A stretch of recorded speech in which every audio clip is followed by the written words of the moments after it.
Bismillah ar-Rahman ar-Rahim. Assalamu alaikum wa rahmatullah. Dear students, we are back with another part of our expansion. Now, we had an interesting part in our reading, enrichment or the expansion that we have in the book, and we're going to complete now with something different. So we have in our lesson today, we are back, as we mentioned, with what we have. Yes, an expansion of the units. Now, the expansion is a general revision of the different parts that we apply, or the strategies or the forms that we apply in our lessons. So before we start, I just have a question for you. Are you afraid of spiders? Now, I'm sure that some of us, we are afraid of spiders, and if not from spiders, there are different things that we may be afraid of. Now, some people, they may be afraid of elevators. Are you afraid of elevators? Are you afraid of small closed areas? How about escalators? Do you fear escalators? Some are afraid of dark rooms. So how about dark rooms with you? Now, these are common things that people fear, or common, we have the word phobias.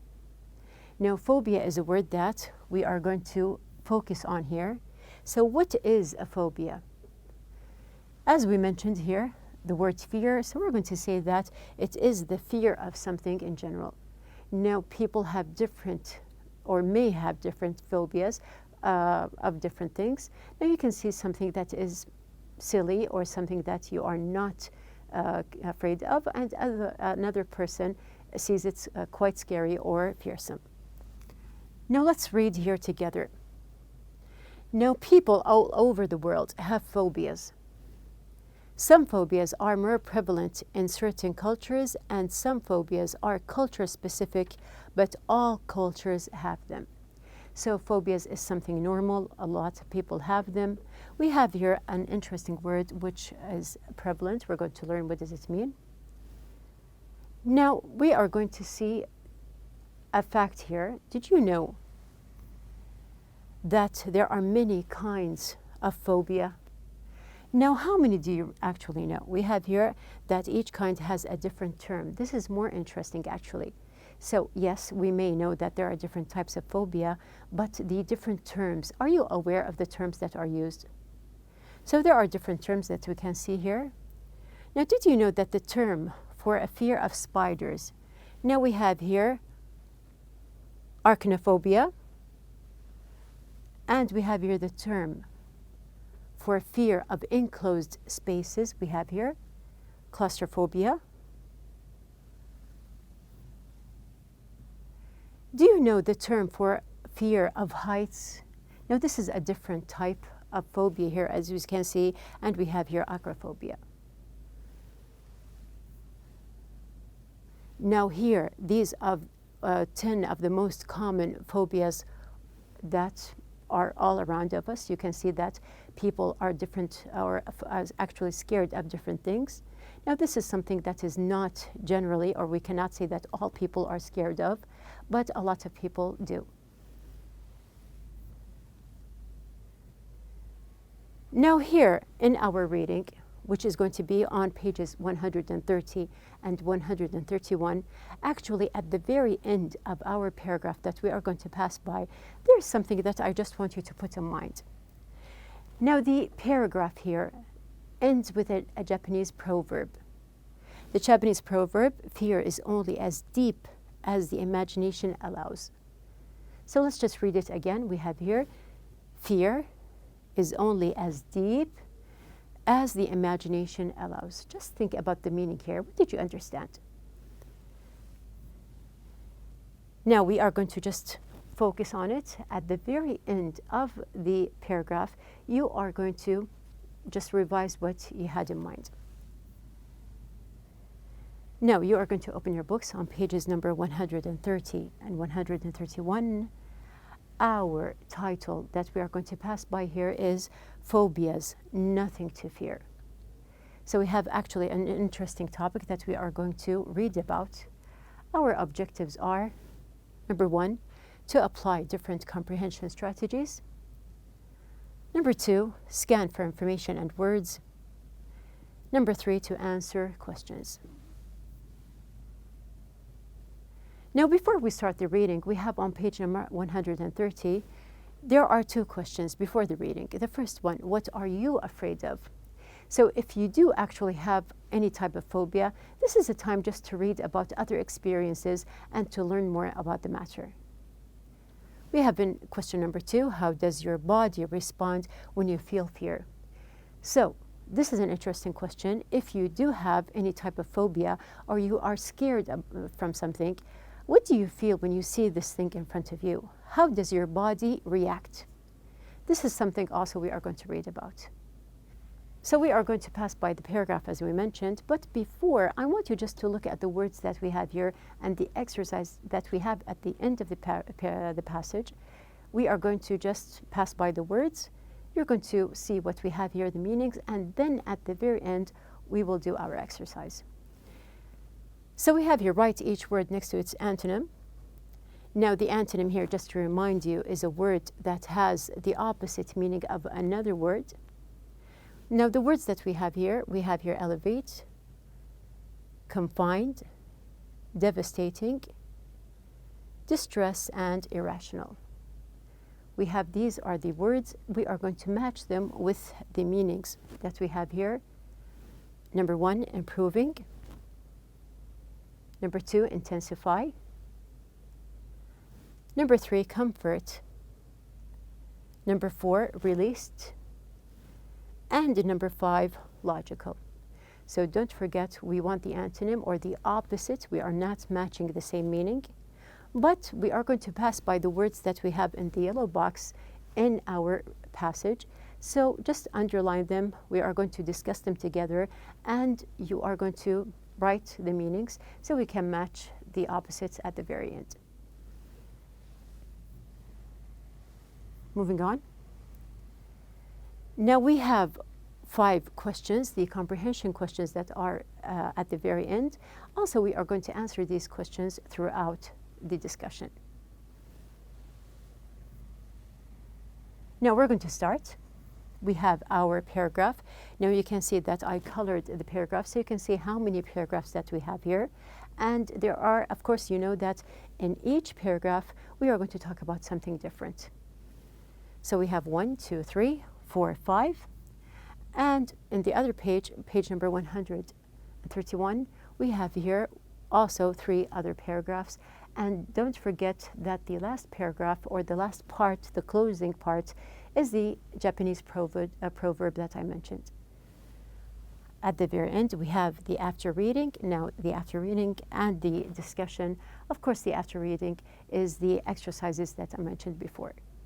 So let's start. Now, I'm going to see the first part or the first paragraph here. We have the first. Now, you can see that there's a kind of story. You are going to read and listen at the same time. Now, before we start, there is an animal here, a cute animal. I want you just to look for the name or listen to the name of the animal here. So we're going to start. John Dixon was walking down the street with his friend Len when a cute, friendly, little squirrel ran over to them. Len knelt down and gave it a nut, but John froze and backed away in terror. Although the squirrel was clearly not a threat, John felt so terrified that his heart began pounding. He broke out in a cold sweat, and he felt like he was about to faint. Why did John have such an extreme reaction to such a harmless animal? John has a phobia of animals. So we have here the squirrel here. Did you find the name of the animal? We have here the squirrel. And throughout the story here, we learned that one person has phobia of animals. Now, this is one of the things that we mentioned before, that there are different types of phobias. One of them is going to be about animals. We're going to move on to the second part. Now, answer the questions. So before we start here, we have 2 questions. Number 1, what is a phobia? Now, I gave you a short definition. You are going to look for something else. And the second question here is going to be, what are some physical symptoms that a person with a phobia might experience. Now, do you remember when I asked you the question, what do you feel or how does your body react? So here you're going to see what are the different symptoms that a person can feel. Now we're going to listen. A phobia is an intense, irrational fear of a specific situation, activity, or thing that, in actuality, doesn't pose any true danger. People with phobias have a feeling of uncontrollable anxiety when they are exposed to the source of their phobia. This psychological reaction causes many physical symptoms. Some symptoms include shaking, rapid heartbeat, difficulty breathing, sweating, chest pains, dizziness, and a feeling of overwhelming anxiety. When a person has such physical reactions to something they fear, they are said to be having a panic attack. Okay, so let's see what we have here. Now the first question, what is a phobia? Now we have from the very start of the paragraph the answer, a phobia is an intense, irrational fear of a specific situation, activity, or thing that in actuality doesn't pose any true danger. So sometimes we may be scared of something that is not worth being scared of. Now in the blue part here, we have the answer for the second question. What are some physical symptoms? Actually, there are two parts. The first one, we can see that people with phobias have a feeling of uncontrollable anxiety when they are exposed to the source of their phobia. So some people, they feel anxiety. We're going to add to that. You can see another part if you have passed by it. We have here, some symptoms include shaking, rapid heartbeat, difficulty breathing, sweating, chest pains, dizziness, and a feeling of overwhelming anxiety.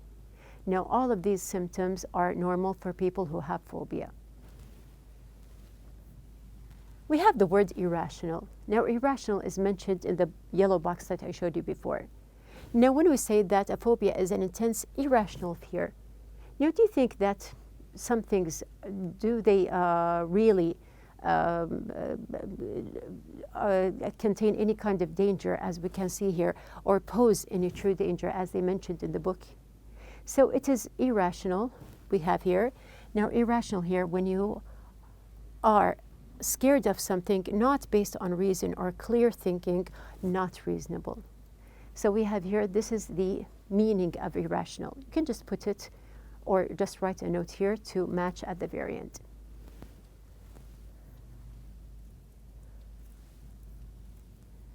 We're going to start with the third part, or the third paragraph. Now we have answered the questions. So we have here a question, one question actually. Now what is the question that we have here? Name two phobias and describe them. Now actually throughout the paragraph, or the passage in general, we're going to just underline or circle many types, not just two.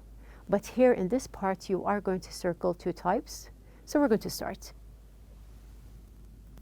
People with phobias feel such great distress when they encounter the thing they fear that they go out of their way to avoid such an encounter.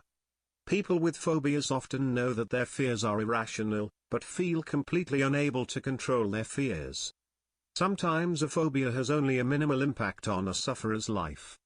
For example, Janet Accra has a paralyzing fear of spiders, arachnophobia. However, as long as she avoids going into woodsy or grassy areas, she is generally able to avoid seeing them. Some phobias, however, can prevent sufferers from participating in normal, everyday activities. These kinds of phobias can have a devastating impact on the sufferer's life.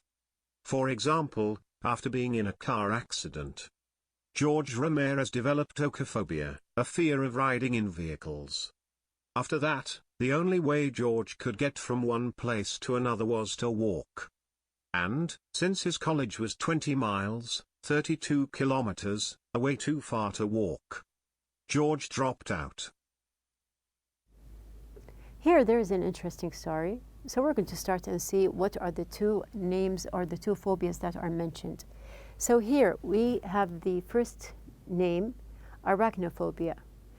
Do you know what is the meaning of it from the content that we have here? Of course, it is the fear of spiders, specifically spiders. Also, there is another type of phobia that is mentioned here. We have here acrophobia. Now, this is the fear of riding into vehicles. Now, you can see that sometimes this kind of phobia, or any type, it may be develop in something very serious. Now, you can see, like this student here, at the very end, he dropped out of college because he didn't want to go on rides. Now, there are some words that we're going to pass by. We have the word distress. Now, when we say that people with phobias feel such great distress. Distress here, we have here, it is great pain and anxiety or sorrow. It is acute physical or mental suffering. So we have, this is the meaning of distress. And you can see that it is not something positive. It is a negative feeling that people get when they face their phobia. Also, there is another word here, devastating. Now we can see that these kinds of phobias can have a devastating impact on the sufferer's life, as we have mentioned before. So devastating also is something that is negative. We can see that means causing a lot of damage or destruction. So sometimes when you face something and you become scared of this thing, all the time, it means that you have a bad reaction to it. Now, these are two of the words that we mentioned. We are going to complete and see what we have. Now, in this part, I want you just to listen and read here, and also look for different types of phobias. So we were asked to just look for two, but we're going to look for more because we have an interesting topic here. So we have here, I want you just to look also for a word that means limited to a particular location. So just put the definition in mind. We have here, limited to a particular location. Just pass by and see if you know the word. There are hundreds of different kinds of phobias, but only a handful are very common. One of these phobias is the fear of heights, acrophobia. People with this fear are unable to look out the window of a tall building without feeling a panic attack coming on. Another common phobia is the fear of being in confined spaces, claustrophobia. People with claustrophobia commonly feel trapped when they are in small, enclosed places like elevators, tunnels, or closets. On the other hand, people who suffer from agoraphobia fear being in large, wide-open spaces, or places where leaving would be difficult. Agoraphobics generally avoid places like shopping malls, stadiums, and other crowded places. Some people develop such intense agoraphobia that they are not able to leave their home for years. So we have here two different types of phobias, and they are actually the opposite from each other. So we can see that we have here the first one, acrophobia. Now, what is the meaning of it? We have here the fear of heights. We also have claustrophobia. Now, this means the fear of being in confined places. Confined places, what does it mean? Now, when we say that, let's just complete that people with claustrophobia commonly feel trapped when they are in small, enclosed places like elevators, tunnels, or closets. Here you can relate it to the definition that I gave you, that we have here limited to a particular location. You cannot go out. So this means that the meaning of this, or the definition, is related to the word that we have here, the word confined. Also, we have another part, or another type of phobia here. We have here agoraphobia. Now here, this is the opposite, which means the fear, being in large, wide open spaces. So this is interesting to know that some people, they are afraid of closed areas, and others are afraid of open areas. Now we have here a short part. Here, before we start, I want you just to listen, and also we have interesting types of phobia. So we're going to see what we have here. In addition to the more common phobias, there are dozens of unusual, little-known phobias, such as the fear of clowns, coulrophobia, fear of taking a bath or shower, ablutophobia, and fear of trees, dendrophobia. In fact, there is even a fear of phobias, phobophobia. So just imagine that some people, they may be afraid of clowns, or other people, they may be afraid of something like we have here, showers or baths. And just imagine that other people, they may be also afraid of something like trees. Now, these are different unusual parts of phobias that people suffer from. Actually, as you can see at the very end, that even there is a fear of phobias, which is phobophobia. Now, there's a question here in this part.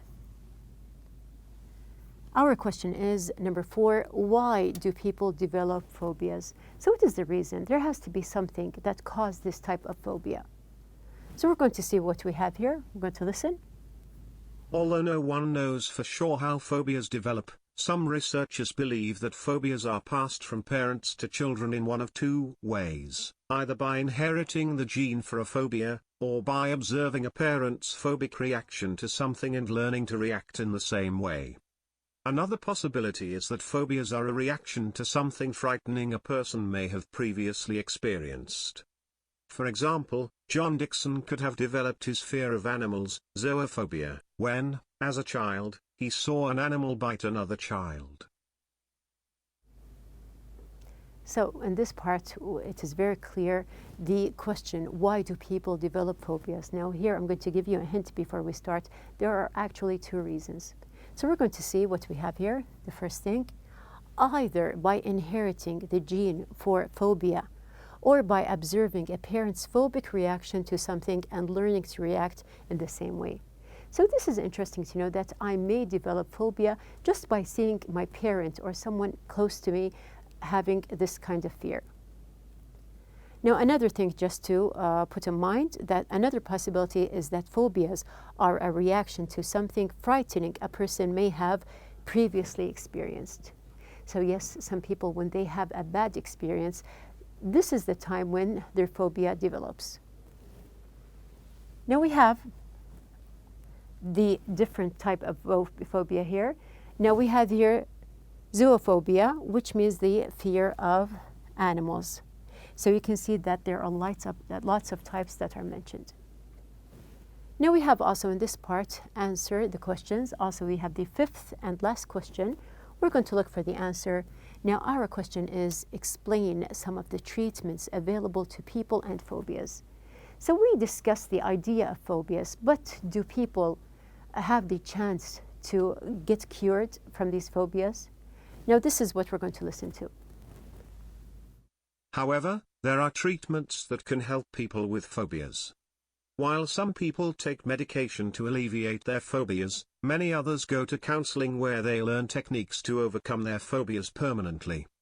For example, learning simple relaxation exercises can help people feel more in control when confronted with feared objects and situations. People can also be taught to overcome their fear through gradual exposure to it. For example, a person with a fear of heights might be encouraged to imagine being in a tall building. Once capable of doing this without having a panic attack, the person might be brought into the ground floor of a tall building. After becoming comfortable there, the person would be brought to the 2nd floor. Eventually, the phobic person would reach the top floor of the building and the end of their fear. So you can see that actually, yes, there is a way to be cured from this type of phobia, any kind, but it depends on what is the kind of phobia and how to deal with it. So we have our answer. Now some people take medication to alleviate their phobias. Many others go to counseling where they learn techniques to overcome their phobias permanently. We have here the word alleviate. Now alleviate here means that you are using something to relieve and to lessen your stress or your pain.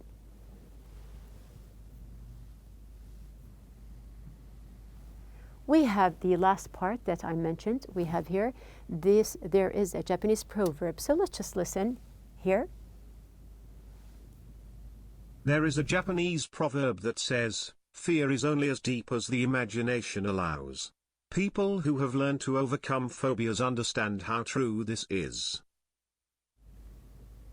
Now, we have learned that yes, people have different types of fears from different things, And yes, fear is only as deep as the imagination allows. So it depends on the person and how much he or she allows himself or herself to feel the fear. This is what makes the phobia either something very important or big, or something that can be cured and not given much notice to. So our paragraph is something very interesting. We did answer our questions, the comprehension questions, in our reading. So we have this part is done. We are going to just go back to the exercise here. Now we are going to write the antonym next to each part. So we have here alleviate, confined, devastating, distress, and irrational. We passed by the meanings. I gave you the explanation and definitions. So it's your turn to just match the words with the opposite. You can see that we have here improving. Now something that is improving, we can see that the opposite is devastating. Intensify, the opposite is alleviate. Comfort, the opposite is distress. We have here released, the opposite is going to be confined. And logical, the opposite is irrational. We have reached the end of our expansion. We have, of course, the discussion. Now it's your turn to discuss with your classmates together. We have here number 1, to imagine you know someone who has a fear of cats. How might you try to help that person? You know, you can give advice or any kind of solution. We have number 2, do you think phobias are genetic, learned, or both? Explain. So what did you understand from the passage, and maybe you know something else? We have number 3, do you think people of different cultures are more likely to have different phobias? Explain. So do you think that the country or the culture or the environment, does it have any connection to the type of phobia people suffer from? Now this is something that you can discuss together. Our outline of the day, we started with engaging in the topic and talking about the different types of phobia. We explored the topic together, we elaborated, and at the very end we evaluated this topic, and it's your turn to discuss it together, and I'm sure you have lots of interesting things to say.